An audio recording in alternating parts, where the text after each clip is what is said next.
Today we're talking Coir. Coco Coir. If you're a hydro pro, you've probably grown in cocoa. In the past decade, it's taken over the hydroponic market. Big commercial farms growing everything from leafy greens to 40-foot tall tomato plants, they're all using cocoa. But why cocoa?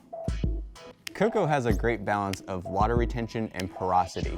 So a plant can simultaneously have air pockets around its roots so it can breathe, and access to the nutrient solution so it can eat and drink. The most common growing mistake I see, whether it's a backyard garden or commercial farm, is overwatering. Waterlogged soils suffocate the roots, leading to the wet wilts. For more on the wet wilts, check out my wet wilts video. But cocoa is great for avoiding the wet wilts because it's really difficult to overwater. Cocoa drains fast while retaining moisture, so it's really forgiving. Whether you're the grower that loves their plants to death with over-frequent irrigation, or you're the grower that sometimes forgets to water their plants for a few days, cocoa's got your back. There's a lot of variation in cocoa products, and that variation's pretty much unavoidable because of the traditional process used to make Coco Coir products. Let's check out the process. Originally, coconuts were grown just for the good stuff inside, and the Coco Coir was just a byproduct. But with the increasing popularity of Coco Coir, coconuts are now grown just for this high-end substrate. First, the coconuts are harvested.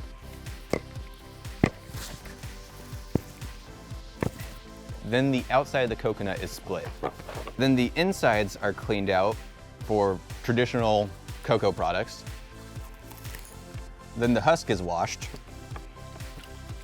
Then using a huge industrial coir grinder, the coir is ground and cut to a desired size.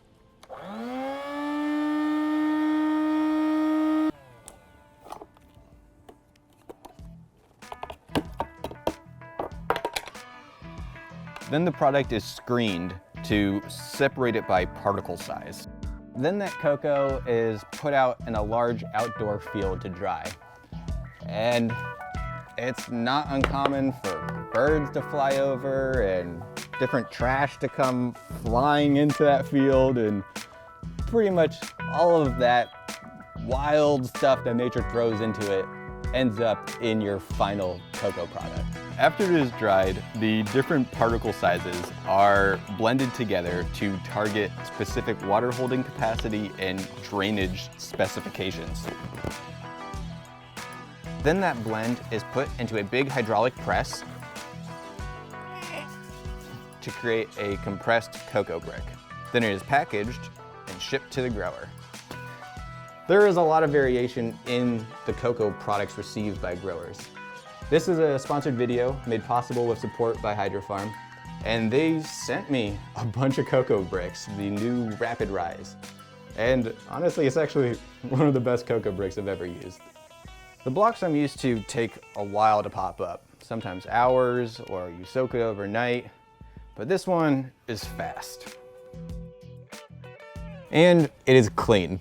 Unlike traditional cocoa products that are processed outdoors, these are processed indoors, making it pretty much impossible to find any of those pieces of trash that I am way too accustomed to finding in traditional cocoa products.